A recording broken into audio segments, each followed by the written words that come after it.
दुनिया के सबसे बड़े डेयरी साम्राज्य को खड़ा करने वाला इंसान, वो शख्स जिसने भारत की हर रसोई तक दूध पहुंचाया, उसे खुद दूध के स्वाद से सख्त नफरत थी। सच में?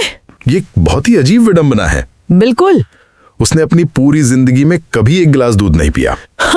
सुनकर हैरानी होती है। हाँ, लेकिन ये कोई मनगढ़ंत कहानी नहीं है। ये उस ऐतिहासिक सफर की एक सच्ची हकीकत है जिसने भारत की जमीन का रंग ही बदल दिया। आज के इस गहन चर्चा में हमारे सामने जो स्रोत हैं, अमूल, एक श्वेत क्रांति की महागाथा, हम उसकी परतों को खोलेंगे। जी, और ये महज एक व्यापार या किसी कंपनी के बनने का दस्तावेज बिल्कुल नहीं है। सही कहा। ये उन लाखों चेहरों की कहानी है जिन्हें पीढ़ियों से एक खामोश अंधेरे में धकेल दिया गया था। मतलब 1940 के दशक का भारत सोचिए, वो दौर जब आजादी बस मिलने ही वाली थी। लेकिन गुजरात के आनंद जिले में गुलामी का एक अलग ही रूप पनप रहा था। सुबह का सूरज उगने से बहुत पहले, जब पूरा देश गहरी नींद में होता था, तब नंगे पैर कच्ची पगडंडियों पर मीलों का सफर तय करते हुए कुछ लोग खामोशी से चलते थे, हाथों में दूध के बर्तन लिए हुए। बिल्कुल। और उनका ठिकाना होता था पॉल्सन डेयरी का कलेक्शन सेंटर। देखिए, पॉल्सन डेयरी का वो ढांचा सिर्फ एक व्यापारिक एकाधिकार नहीं था, वो शोषण की एक बहुत ही सोची समझी मशीन थी। मतलब किसान पूरी तरह से उनके जाल में फंसे थे। हाँ, और उस समय की परिस्थितियों को हमें गहराई से समझना होगा। दूध कोई अनाज तो है नहीं जिसे बोरियों में भरकर महीनों तक सुरक्षित रखा जा सके। जाहिर है, बिना आधुनिक फ्रिज या कोल्ड स्टोरेज के दूध तो बहुत जल्दी खराब हो जाता है। बिल्कुल। 1940 के दशक में दूध चंद घंटों में खराब हो जाने वाला एक बेहद संवेदनशील तरल पदार्थ था, और ठीक इसी प्राकृतिक मजबूरी का फायदा पॉल्सन डेयरी और उसके बिचौलिए उठा रहे थे। पॉल्सन का तो ब्रिटिश सेना के साथ मक्खन सप्लाई करने का एक बहुत बड़ा कॉन्ट्रैक्ट भी था ना? जी हाँ, एक पक्का कॉन्ट्रैक्ट। लेकिन जो किसान उस दूध का असली उत्पादक था, जो दिन रात एक कर रहा था, उसके पास मोल भाव करने की कोई ताकत नहीं थी। यानी कलेक्शन सेंटर पर बैठा बिचौलिया जो भी औने पौने दाम तय कर देता, किसान को वो मानना ही पड़ता था। बिल्कुल मानना पड़ता था, क्योंकि अगर वो उस दूध को वापस घर ले जाता तो दोपहर की गर्मी में वो दूध फट जाता, उसकी पूरी मेहनत शून्य हो जाती। ये सिर्फ कुछ रुपयों का नुकसान नहीं था, ये रोजाना एक इंसान के आत्मसम्मान को कुचलने वाला एक बेहद खौफनाक संघर्ष था। सही शब्द चुना आपने, एक गहरा संघर्ष। मेहनत किसान की थी, लेकिन उस मेहनत की मलाई ब्रिटिश अफसर और चंद बिचौलिए खा रहे थे। ये एक ऐसा दुष्चक्र लगता है जहां व्यवस्था पूरी तरह से ताकतवर के ही पक्ष में झुकी हुई हो। लेकिन यहाँ एक सवाल जहन में आता है। जी पूछे। अगर दूध बेचना इतना ही नुकसानदायक था, तो किसान दूध से सीधे घी क्यों नहीं बना लेते थे? मतलब घी तो जल्दी खराब नहीं होता ना? ये एक बहुत ही व्यावहारिक सवाल है, लेकिन देखिए, घी बनाने की प्रक्रिया में समय लगता है और इसमें दूध की एक बहुत बड़ी मात्रा की जरूरत होती है। और पैसा भी तुरंत नहीं मिलता होगा। बिल्कुल। बाजार में उसे बेचने पर पैसा कुछ हफ्तों या महीनों बाद हाथ आता है, लेकिन एक गरीब किसान जिसके पास शायद 1 या 2 भैंसे ही हैं, उसे अपना घर चलाने के लिए, रोज का राशन खरीदने के लिए डेली कैश फ्लो चाहिए, यानी रोज की नकदी। हाँ, और पॉल्सन इसी नकदी की जरूरत को भुना रहा था। वो रोज नकद पैसे देता था, लेकिन कीमत इतनी कम होती थी कि किसान कभी उस गरीबी के चक्रव्यूह से बाहर ही नहीं निकल पाता था। एक तरह की आर्थिक गुलामी। बिल्कुल। और जब ये दर्द बर्दाश्त के बाहर हो गया, तब कुछ किसान सरदार वल्लभ भाई पटेल के पास पहुंचे। और सरदार पटेल का वो जवाब, वो महज एक सांत्वना नहीं थी, उन्होंने एक बहुत ही कठोर लेकिन सटीक बात कही थी। जी, उन्होंने कहा था कि जब तक इस पूरी प्रक्रिया की चाबी तुम्हारे हाथ में नहीं होगी, तुम गुलाम ही रहोगे। यानी सप्लाई चेन का पूरा कंट्रोल खुद किसानों के हाथ में होना चाहिए। समाधान था अपनी खुद की एक सहकारी संस्था बनाना, एक ऐसा कोऑपरेटिव जहां दूध बेचने से लेकर उसे प्रोसेस करने तक का काम किसान खुद करें। सरदार पटेल का ये विजन उस दौर के हिसाब से बहुत क्रांतिकारी था। उन्होंने साफ कर दिया था कि कोई बाहरी मसीहा आकर इस शोषण को नहीं रोकेगा। लेकिन एक सहकारी संस्था बनाने का विचार जितना आकर्षक था, उसे जमीन पर उतारना उतना ही जटिल रहा होगा। बहुत जटिल। दूध जमा करना एक बात है, लेकिन उसे प्रोसेस करना, पाश्चरीकृत करना, उसका मक्खन या पाउडर बनाना, इसके लिए भारी मशीनों की जरूरत थी। और गहरी तकनीकी समझ की भी, जो उन अनपढ़ किसानों के पास तो बिल्कुल नहीं थी। सही कहा। तो चलिए इस कहानी की परतों को और खोलते हैं। यहीं पर इस महागाथा में एक ऐसे किरदार की एंट्री होती है जिसका इस पूरी दुनिया से गांव, खेती, गाय भैंसे कोई लेना देना ही नहीं था। डॉक्टर वर्गीस कुरियन। बिल्कुल। 13 मई 1949, आनंद का धूल भरा रेलवे स्टेशन। ट्रेन से एक सूट बूट पहने युवा उतरता है। अमेरिका से न्यूक्लियर फिजिक्स और मेटलर्जिकल इंजीनियरिंग की उच्च शिक्षा प्राप्त करके लौटा है। एक शानदार इंजीनियर। लेकिन दिलचस्प बात यह है कि कुरियन वहां किसी महान क्रांति का हिस्सा बनने नहीं आए थे। हाँ, वो तो बस मजबूरी में फंसे हुए थे। सरकार के साथ उनका एक बॉन्ड था, एक कॉन्ट्रैक्ट, जिसके तहत सरकारी खर्चे पर विदेश में पढ़ने के बदले उन्हें कुछ साल सरकारी नौकरी करनी ही थी। कुरियन की वो स्थिति इस कहानी का सबसे दिलचस्प मोड़ है। वो एक ऐसे आधुनिक परिवेश से आए थे जहां हर चीज बेहद व्यवस्थित थी। मतलब आज के किसी टॉप क्लास टेक्नोलॉजी सीईओ को अचानक किसी धूल भरे बिना सुविधाओं वाले अस्तबल में काम करने के लिए भेज दिया जाए। बिल्कुल सटीक तुलना है। उन्हें आनंद के एक पुरानी खस्ताहाल सरकारी क्रीमरी में भेज दिया गया था और उन्हें वहां की धूल, मक्खियों और गोबर की गंध से सख्त चिढ़ थी।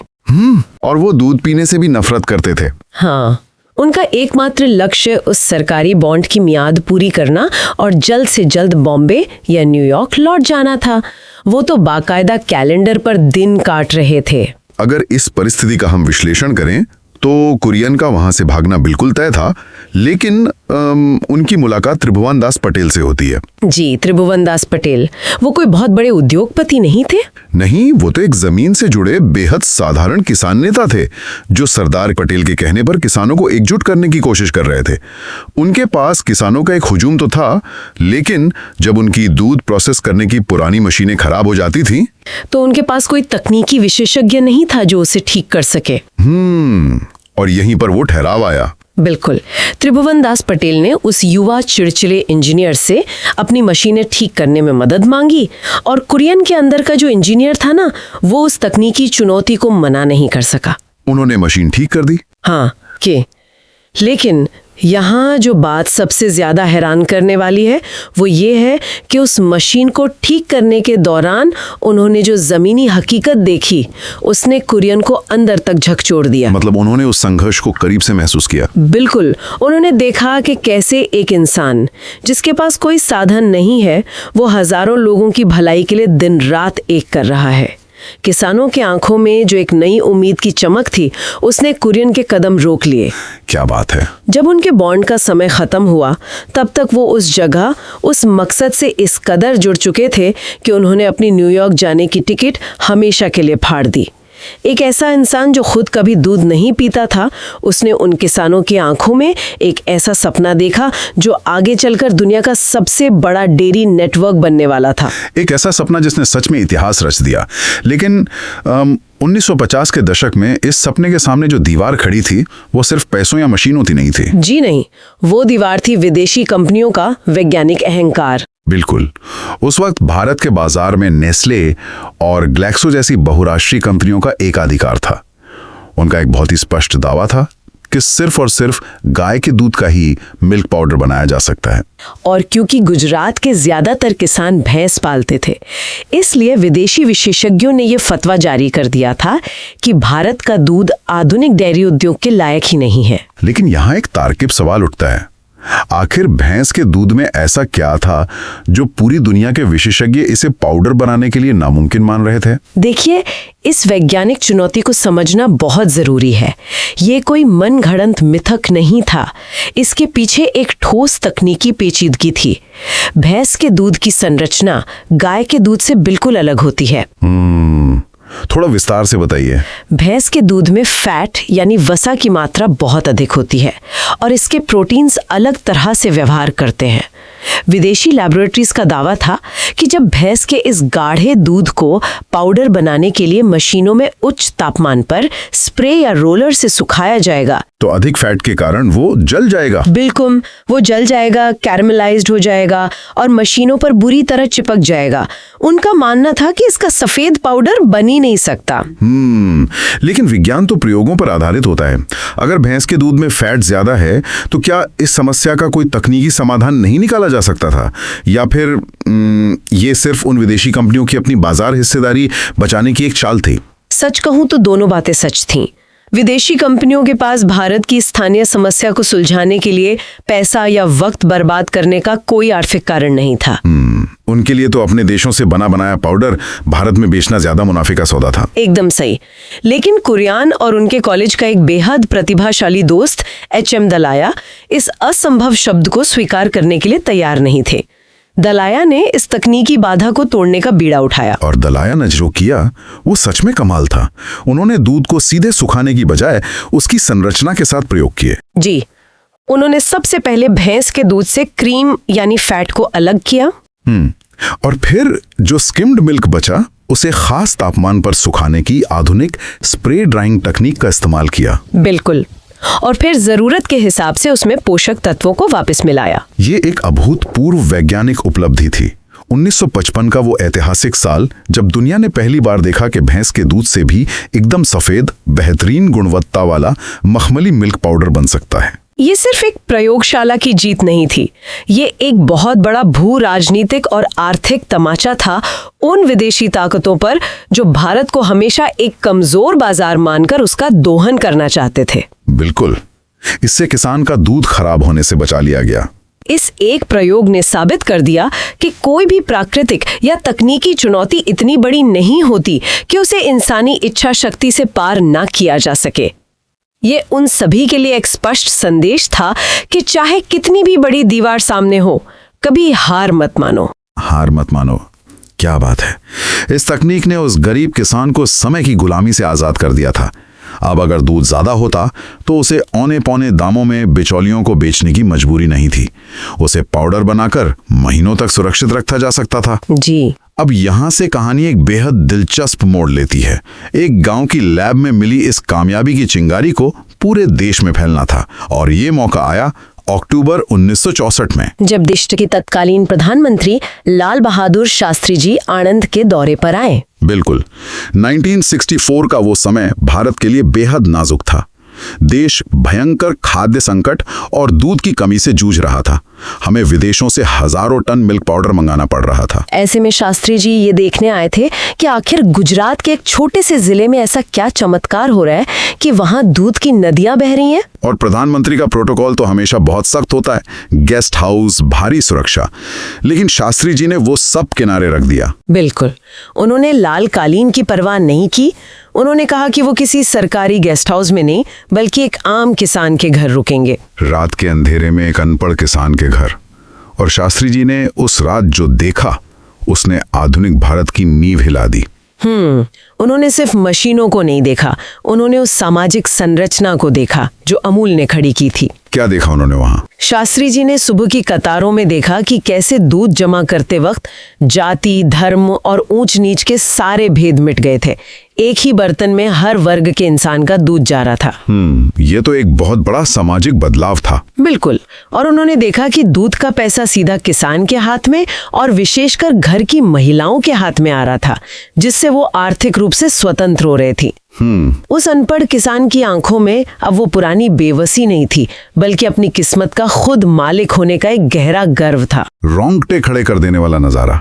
ये देखने के बाद शास्त्री जी ने कुरियन को बुलाया और एक ऐसा आदेश दिया जिसने इतिहास रच दिया। उन्होंने कहा, कुरियन, मुझे ये मॉडल पूरे भारत के हर गांव में चाहिए। और इसी आदेश से जन्म हुआ नेशनल डेयरी डेवलपमेंट बोर्ड यानी NDDB का और दुनिया के सबसे बड़े ग्रामीण विकास कार्यक्रम ऑपरेशन फ्लड का। ऑपरेशन फ्लड कोई साधारण योजना नहीं थी। ये पूरे भारत के लाखों गांवों को शहरों के बाजारों से जोड़ने का एक महाअभियान था। एक नेशनल मिल्क ग्रिड तैयार किया गया जो भारत कभी अपने बच्चों को पिलाने के लिए विदेशी दूध पर निर्भर था, वो दुनिया का सबसे बड़ा दूध उत्पादक देश बन गया। ये सिर्फ व्यापारिक आंकड़े नहीं है, ये एक पूरी सभ्यता के उठ खड़े होने की सफलता की एक जीवित मिसाल है। बिल्कुल, एक सच्ची सफलता। तकनीक आ गई थी, देशव्यापी ढांचा तैयार हो रहा था, प्रोडक्ट भी बन गया और राष्ट्रीय समर्थन भी मिल गया। लेकिन एक बहुत बड़ी चुनौती अभी भी बाकी थी, उसे लोगों तक पहुंचाना। हाँ, उस दौर में बिना इंटरनेट, बिना सोशल मीडिया और बिना किसी बड़े विज्ञापन बजट के इस देसी उत्पाद को करोड़ों भारतीयों के दिलों तक कैसे पहुंचाया जाए। विदेशी कंपनियों के पास प्रचार के लिए करोड़ों रुपए थे, अमूल के पास सिर्फ एक ईमानदार कहानी थी। मार्केटिंग की दुनिया में ये आज भी एक केस स्टडी है। देखिए, आपके पास बेहतरीन उत्पाद हो सकता है, लेकिन अगर लोगों के जहन में उसकी पहचान नहीं है तो वो बाजार में टिक नहीं पाएगा। उन्हें एक ऐसे चेहरे की तलाश थी जो आम हिंदुस्तानी की आवाज बन सके। और तब जन्म हुआ उस आइकॉनिक अमूल गर्ल का। जी, लाल डॉट्स वाली फ्रॉक पहनी हुई वो छोटी सी बेबाक लड़की। और वो टैगलाइन अटली बटली डिलिशियस, ये सिर्फ एक टैगलाइन नहीं रही, ये भारत की सबसे लंबी चलने वाली विज्ञापन मुहिम बन गई, और भारत का प्यार भी। उस कार्टून को चुनने के पीछे एक बहुत गहरी सोच थी। एक कार्टून की उम्र नहीं बढ़ती, वो हमेशा प्रासंगिक रहता है। और सबसे बड़ी बात, एक कार्टून के जरिए आप राजनीति, सिनेमा और समाज के हर मुद्दे पर बेहद तीखा और सटीक कटाक्ष कर सकते हैं, वो भी बिना किसी विवाद में पड़े। अमूल ने कभी किसी बड़े सुपरस्टार को करोड़ों रुपए देकर अपना ब्रांड एम्बेसडर नहीं बनाया। बिल्कुल नहीं। उन्होंने भारत की आम जनता के रोजमर्रा के सुख दुख को अपना चेहरा बनाया। इसी आम आदमी की ताकत का, उस सामूहिक शक्ति का एक और किस्सा हमारे स्रोतों में दर्ज है जो सच में दिल को छू लेता है। 1970 के दशक में मशहूर निर्देशक श्याम बेनेगल इस श्वेत क्रांति पर एक फिल्म बनाना चाहते थे, मंथन। नजरिए से देखें तो तब डॉक्टर कुरियन ने वो किया जो सिनेमा के इतिहास में पहले कभी नहीं हुआ था। उन्होंने अमूल से जुड़े 5 लाख किसानों के सामने एक प्रस्ताव रखा। और ये कोई चंदा मांगने की प्रक्रिया नहीं थी। बिल्कुल नहीं। ये उस सहकारी मॉडल की असली ताकत का परीक्षण था। कुरियन ने कहा कि क्या हम अपनी खुद की कहानी दुनिया को दिखाने के लिए योगदान दे सकते हैं। और वो योगदान कैसे लिया गया? किसानों ने कोई चेक या ड्राफ्ट नहीं भेजे। जब वे सुबह अपना दूध कलेक्शन सेंटर पे देने आए तो उन्होंने अपनी मर्जी से कहा कि आज उनके दूध के भुगतान में से सिर्फ 2 रुपए काट लिए जाएं। सोचिए जरा, 5 लाख किसानों के 2-2 रुपए मिलकर 10 लाख रुपए बन गए। ये कोई मामूली घटना नहीं थी। वो दुनिया की पहली ऐसी फिल्म बनी जिसका निर्माण किसी प्रोड्यूसर ने नहीं, बल्कि जमीन पर काम करने वाले हजारों गरीब किसानों ने किया था। ये अमूल की सामूहिक ताकत का सबसे बड़ा और जीता जागता प्रमाण था।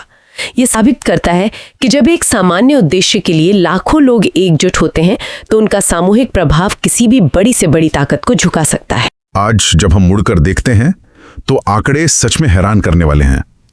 आज ये सहकारी संस्था 36 लाख से भी ज्यादा किसानों का परिवार है, जिसका टर्नओवर 72,000 करोड़ रुपए को पार कर चुका है। लेकिन अगर आज डॉक्टर कुरियन हमारे बीच होते तो वो इन करोड़ों के टर्नओवर को अपनी उपलब्धि नहीं मानते। असली कामयाबी इन आंकड़ों में नहीं है। तो किस में है? उन किसानों के चेहरों की मुस्कान में। डॉक्टर कुरियन का वो प्रसिद्ध वाक्य हमेशा याद रखना चाहिए, मैं दूध का व्यवसाय नहीं करता, मैं किसानों के सशक्तिकरण का व्यवसाय करता हूँ। सशक्तिकरण, बिल्कुल। असली उपलब्धि उन 36 लाख घरों में जलने वाला चूल्हा है, उन किसानों के बच्चों की शिक्षा है, और वो सम्मान है जो उन्हें समाज में मिला है। शून्य से शुरू हुआ ये सफर साबित करता है कि सच्ची नियत हो तो मिट्टी से भी सोना निकाला जा सकता है। ये कहानी सिखाती है कि कैसे एक व्यक्ति की दृष्टि और लाखों लोगों का साथ मिलकर पूरी जिंदगी बदल सकती है। ये सफर सिर्फ दूध का नहीं था, ये इंसान को इंसान का दर्जा दिलाने का सफर था। जाने से पहले एक बहुत ही गहरा सवाल है जो हम सबको खुद से पूछना चाहिए। आज के इस आधुनिक दौर में जहां स्टार्टअप कल्चर का इतना शोर है, जहां हर व्यक्ति अकेले रेस जीतने की, सबसे पहले यूनिकॉर्न बनाने की एक अंधी होड़ में भाग रहा है। प्रतिस्पर्धा का दौर है। बिल्कुल। लेकिन ऐसे में क्या 5 लाख लोगों का सिर्फ 2-2 रुपए मिलाकर एक पूरी क्रांति को जन्म देना आधुनिक दुनिया के लिए सहयोग और एकजुटता का सबसे अनछुआ और शक्तिशाली ब्लूप्रिंट नहीं है? क्या आज के इस तेज तर्रार डिजिटल युग में जहां हम स्क्रीन से तो जुड़े हैं लेकिन अंदर से बेहद अकेले हो गए हैं, क्या हमें फिर से एक ऐसे ही सामूहिक मंथन की जरूरत नहीं है? इस पर गहराई से विचार कीजिएगा।